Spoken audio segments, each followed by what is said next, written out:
Olá, amigos, bem-vindos a mais um episódio do Fora da Rota. Hoje com uma figura ilustríssima, José Albano. Esse cara que eu conheci espontaneamente. Estava numa livraria e achei o livro dele. Primeiramente, bem-vindo, José Albano. Um prazer conhecê-lo. Obrigado por você ter me recebido aqui nessa casa fantástica. Esse recanto aqui em Fortaleza, que eu não esperava, em meio a essa selva de pedras que a gente vive, achar um lugar tão bonito quanto você vive. Te apresentando pro pessoal, o Zé Albano, pessoal, ele tem 73 anos, digamos, é o Fora da Rota mais experiente que nós temos até hoje, tem uma lição muito grande para passar pra gente, fotógrafo, autor de vários livros, inclusive o Manual do Viajante Solitário, o 40 anos de fotografia e inúmeros outros, ambientalista também e um viajante do mundo. Ele já viajou mais de 12 países e o Brasil inteiro de motocicleta. E foi isso que me trouxe até aqui hoje. E que gerou esse livro, né? E que gerou esse livro. O Manual do Viajante Solitário. Albano, como foi essa... Vou viajar o mundo, o Brasil de motocicleta sozinho? Na realidade, essas viagens tinham um propósito. Elas não foram feitas por turismo ou por vontade de pegar a estrada. Elas foram feitas porque eu me dirigia ao local onde aconteceria, onde acontece todos os anos, o Encontro Nacional das Comunidades Alternativas. Uhum.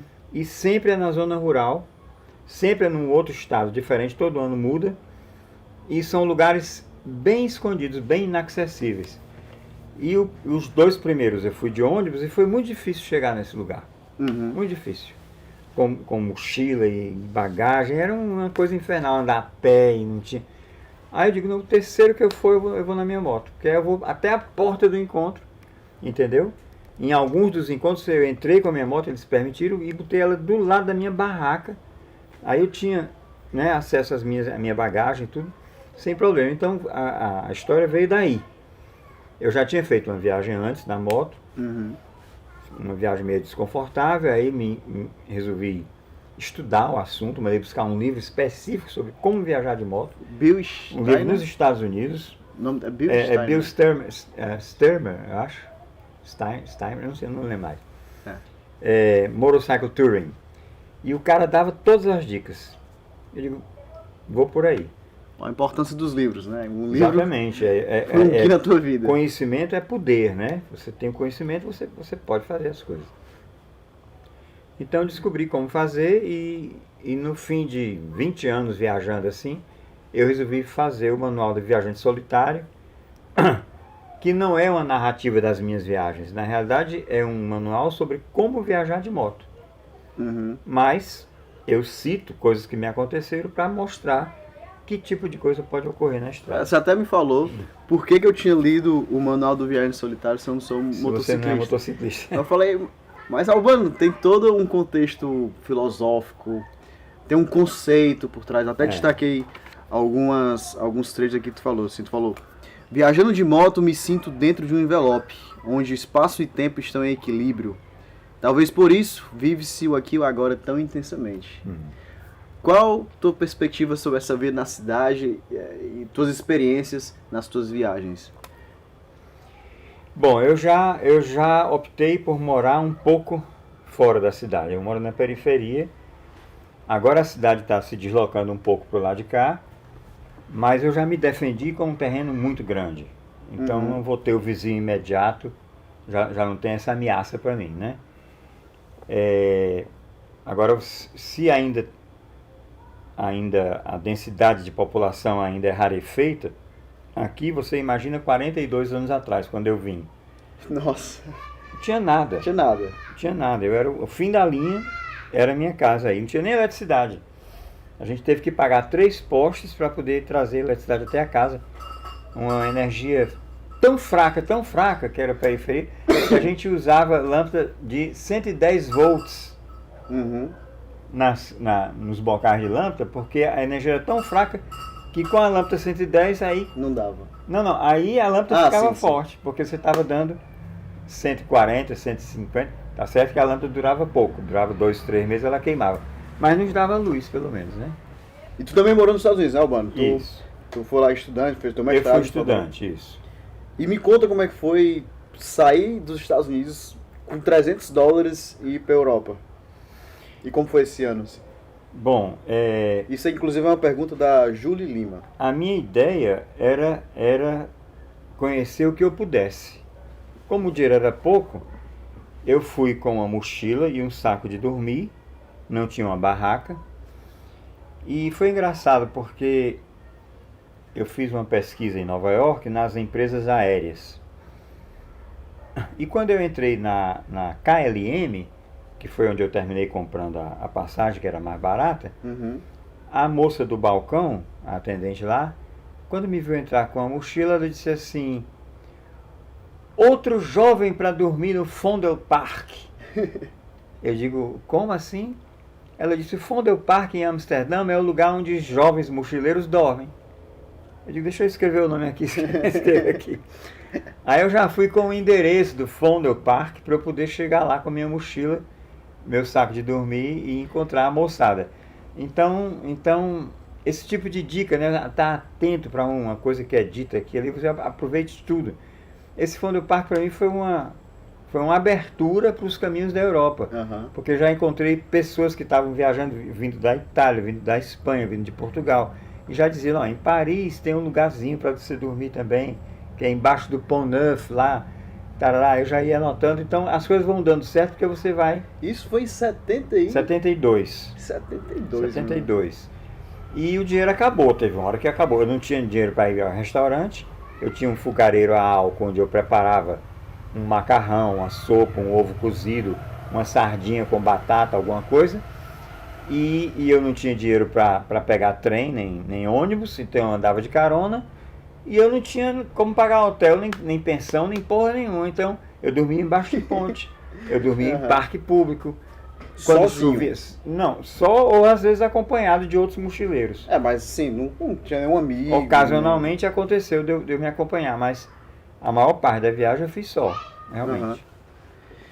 E tu trabalhou lá também? Porque Quando o dinheiro acabou, eu também peguei numa conversa entre mochileiros a dica de trabalho na França, porque tem a colheita, né, das maçãs e das uvas, e eles me falaram onde ocorria isso, e eu fui bater lá e fui aceito na hora, imediatamente, como trabalhador rural, sendo muito bem pago e com um lugar para dormir e uma mesa farta para alimento. Então eu trabalhei 40 dias e com o que eu ganhei nesses 40 dias eu poderia viajar um outro ano inteiro no meu estilo de viagem, gastando tipo $0,5 por dia. E me conta aqui no Brasil, acho que o Brasil é um território muito inexplorado ainda, assim. E muita gente foca no exterior, até eu mesmo conheço alguma coisa do Brasil, mas tenho que conhecer mais ainda. Tuas aventuras aqui no Brasil, conta aí um momento marcante, a Adel Gereissati pergunta.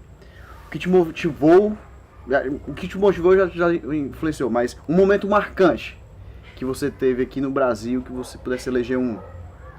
É complexo falar nisso, porque o Brasil tem uma dimensão continental e uma variedade muito grande de paisagens. Eu diria que as praias do Nordeste são um dos pontos altos. A gente enche a boca com as praias do Ceará, mas tem praias maravilhosas no Rio Grande do Norte, tem praias maravilhosas em Alagoas, em Pernambuco, na Bahia. Olha a dica de viagem, viu? Na Bahia. Aí é fantástico. E quando você entra para o interior mesmo, a Chapada Diamantina, por exemplo, é um lugar é quase como Paris, assim, eu não morro sem ver Paris. Então você conhecer a Chapada Diamantina é você poder dizer assim, agora eu já posso morrer, porque conheci a Chapada Diamantina, que é no centro, no interior da Bahia, né? É uma coisa maravilhosa. Como também tem em Goiás, tem em Mato Grosso, tem a Chapada dos Veadeiros, tem a Chapada dos Guimarães. No sul tem a Estrada da Graciosa, né? A Serra da Mantiqueira, em Minas. Pô, é um escândalo. O Brasil é uma coisa... é sensacional. Incrível. E assim, durante tuas viagens, Albano, conta assim um insight da vida do teu. Porque no teu livro tu fala que quando tu tá viajando sozinho, é um encontro consigo mesmo, é um momento que você tem pra refletir sobre a vida. Isso. É um momento pra tomar decisões. Compartilha aqui com a gente um momento assim que esse dia foi assim sensacional, em meio a dormir na estrada ou a conhecer alguém interessante. Tem tudo isso, mas a coisa mais fundamental para mim nessas viagens é realmente as horas que eu passo só pilotando contra o vento, numa estrada cuja manobra, né, o ato de dirigir, de pilotar, é simplificado pela ausência de cruzamentos, ausência de pedestres, ausência de ciclistas, de movimento, né? Quase você tem uma mão que vai, você tem uma mão que vem, tudo é muito organizadinho. Se for uma estrada que não tem buraco, eu faço automaticamente aquele percurso, então a cabeça fica livre para eu poder lembrar dos fatos da vida, rir das coisas engraçadas que aconteceram, chorar dos momentos tristes que eu também vivi, ou cantar, ou citar poemas de cor, ou enfim, ocupar minha mente com um filme que vai passando enquanto que eu vou ali avançando no tempo e no espaço, porque as duas coisas estão profundamente relacionadas quando você está viajando, principalmente numa moto. Tempo está relacionado a espaço percorrido, e espaço está relacionado ao tempo que você leva para percorrer aquele espaço. Muito então profundo. São duas coisas assim, amarradas, tempo e espaço. Então aqui e agora é tudo, né? Você está ali, completamente. E como é que é a experiência? Assim, eu tento imaginar o que é pegar a tua moto, né? Tem 30 anos já. Isso. Ser armada com algumas mochilas, com poucos equipamentos, e dormindo na estrada. Pois vai acontecendo, isso aí as pessoas sempre piraram com essa história de eu dormir sozinho na estrada. Mas é a melhor coisa de todas. Não tem. Você vai dormir o quê? Num posto de gasolina? Com um caminhão entrando, saindo a noite inteira? Com forró tocando e não sei o quê? Você vai dormir numa pousada para caminhoneiro? Incômoda, sabe? Barulhenta, tem muriçoca, tem o preço também. Descobre, naquele tempo que eu estava fazendo as viagens, era R$30 um pernoite. É muito dinheiro, entende? Se tu viaja por meses, né? Muita grana. Então qual é o ideal? Você tem uma barraca de boa qualidade, bem ventilada, bem armada, que você possa armar no meio do nada. De repente eu achava o lugar, olhando, quando eu saía de uma cidade, olhando os postes de eletricidade. Poste. Toda e qualquer cidade que você atravessa e sai dela, vai ter o último poste. Depois do último poste, pronto, você está no descampado, você está livre, acabou a cidade, não tem mais pedestre, não tem mais nada ali. Então, tem uma cerca do lado esquerdo, tem uma cerca do lado direito, são imensas fazendas, mas não passa ninguém. Entre uma cidade e a próxima vão 40, 50, 80 quilômetros. Sem nada. Sem nada, sem ninguém. Então, se você parar num lugar daqueles, anoitecendo, você arma sua barraca. De preferência, eu gosto de um desnível, o acostamento é mais baixo do que o asfalto, ou então mais alto. Às vezes tem uma colina, você sobe a colina e você vê passar os carros embaixo, mas de tal maneira que o farol dos carros não ilumine minha barraca. Então os carros passam a 80 por hora, é noite, eles vão focados, né, no foco do farol, ninguém vê que eu estou ali, entendeu? Tu faz isso ainda hoje? Faço. Se alguém por acaso vislumbrar que tinha uma barraca armada ali do lado da estrada, que eu não boto bem colado na estrada, eu boto colado na cerca da fazenda. A pessoa vai pensar assim, será que tinha um maluco acampado ali? Já se passaram 200, 300 metros. Aquele maluco vai parar o carro, voltar para investigar quem é aquele maluco? Não vai, o cara vai na dele, na inércia da viagem. ninguém para. Uhum. Então não tem perigo nenhum, nada, eu estou só, completamente só. Pode passar carro para cima e para baixo e ninguém me vê. Eu estou invisível. Entendo. Então eu estou livre para curtir o meu bem-estar sozinho, sem medo de nada, não tenho medo. Qual foi a maior alegria que tu teve numa viagem dessa? Eu acho que a alegria é quase diária, eu não posso nem falar a maior alegria. São várias, é uma somatória. Estar na estrada é Estar alegria. viajando. É alegria de estar viajando. A tristeza é chegar no fim da viagem. Por exemplo, a viagem mais longa. Tu até falou do teu livro que só o ato de viajar, É o ato de viajar. é o processo, né? É o processo. Que o destino perde a importância. Perde importância. A viagem mais longa que eu fiz, que foi para o Rio Grande do Sul, foram 13 dias. Eu poderia, sinceramente, continuar viajando até a Patagônia, viajar mais um mês, 2 meses, porque você entra numa rotina diária, armar barraca, dormir maravilhosamente bem, sabe? Acordar de madrugada, preparar seu café, desarmar a barraca, montar, pegar a reta. Antes do sol nascer, já estou na estrada. Aí aquilo é uma delícia, uma coisa maravilhosa. O segundo dia, o terceiro dia, você quer continuar. Uhum. Então a tristeza é chegar no fim. Entendi. Albano, tu falou aqui no livro que a viagem é um processo gradual. Hoje a gente viaja, a gente entra dentro de um avião, entra dentro de um ônibus, num tubo, e é quase um teletransporte, né? Como é que é viajar ao longo da estrada, assim? Como é que é esse processo de graduação? O que eu saquei é que o que nós estamos fazendo numa viagem de moto, numa viagem de bicicleta, numa viagem a pé, é o que se fez durante séculos para o passado. Todas as viagens eram um processo gradual. Se viajou durante séculos a cavalo, se viajou em charrete, em carruagem, né? Como é que chama aquele negócio que os americanos usavam para explorar o oeste? Wagon, né? É uma charrete, uma charrete. De puxada a cavalo com roda.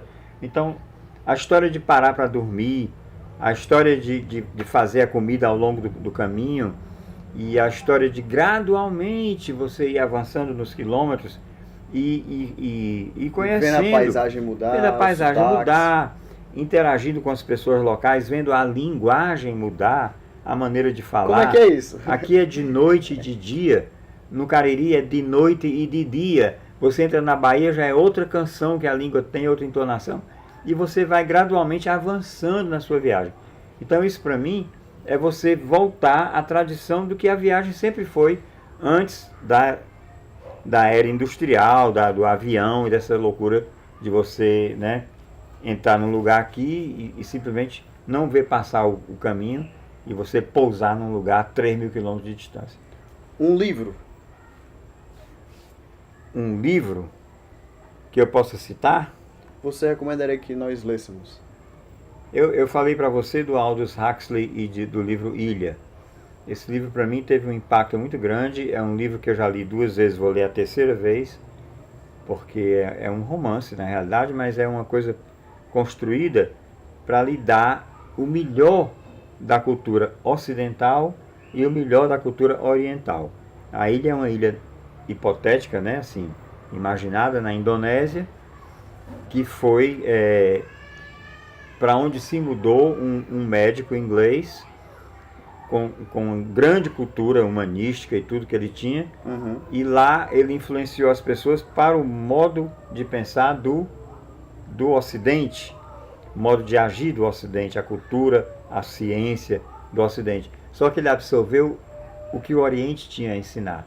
Então a ilha se formou o melhor do Ocidente e do Oriente, pela influência desse médico, com certeza, pela influência desse médico e pelo que ele absorveu do conhecimento local.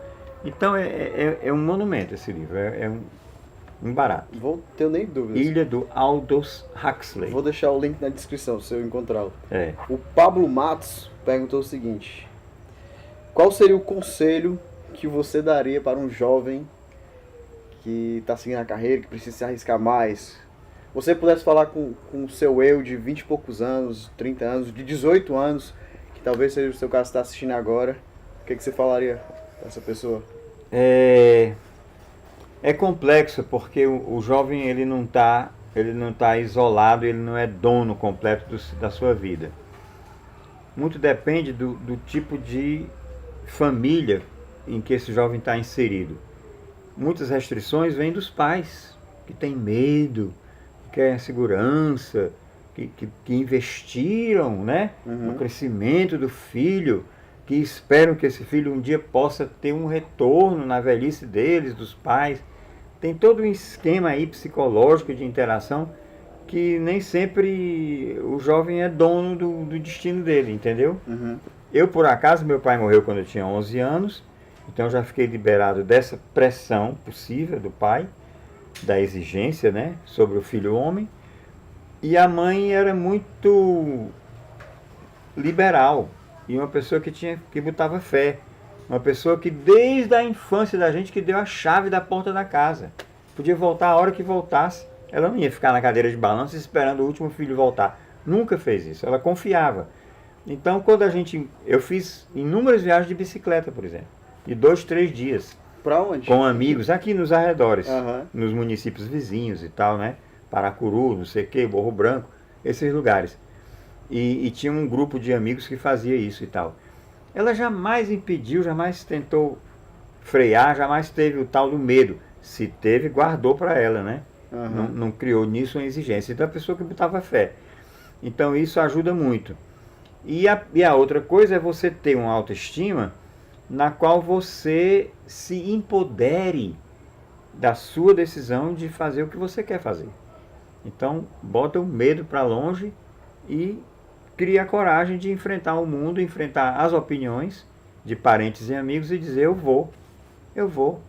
Aí eu cito isso no livro, a pessoa diz assim, mas que coragem? Eu digo, coragem tem é você de ficar preso aí dentro de casa, como é que você tem coragem de gastar a sua vida desse jeito? Exatamente. Né? Esse trecho foi inclusive um trecho que eu destaquei assim. Coragem é a sua de ficar aí marcando passo, entendeu? Pois é, coragem se é alguma decisão para ser tomada e tá levando essa vida, eu acho que você não você tá sendo corajoso em não tomá-la. É assim, como é que você tem coragem de gastar a sua vida desse jeito? Prisioneiro aí. Albano, tu que já tá um passo à frente na vida ainda. Eu estou na terceira idade. Na terceira idade. E piorando. Tem tanta experiência. O que significa para ti uma vida bem vivida? Eu acho que a gente tem que procurar o bem-estar. Eu sou um discípulo do Epicuro, o filósofo lá da Grécia que gostava de conforto, né? Uma boa. Vai deitar no sofá que seja macio. Vai escolher um travesseiro que seja confortável. Vai tomar um banho que seja morno. Vai comer uma comida que seja gostosa. Um vinho bom. Então, é fazer tudo para o seu corpo estar bem, para você se dar bem. Isso para mim é fundamental. Então eu quero conforto na minha casa, eu quero conforto na minha cama, eu quero comer direito. Não você tem uma bela luxo. Casa aqui. Eu quero morar bem, cara. Eu só tenho uma vida, né? Então, se eu posso morar numa casa que eu mesmo desenhei para atender às minhas necessidades, isso é um privilégio enorme. Quantas pessoas têm esse privilégio de desenhar a própria casa e morar dentro dela? Poucas. Você tá vendo aí a casa dele, fiz um poucas, né? Então isso é importante. E a outra coisa, que é a história do aqui e agora, eu gosto de citar assim, você fica almejando ser feliz, né?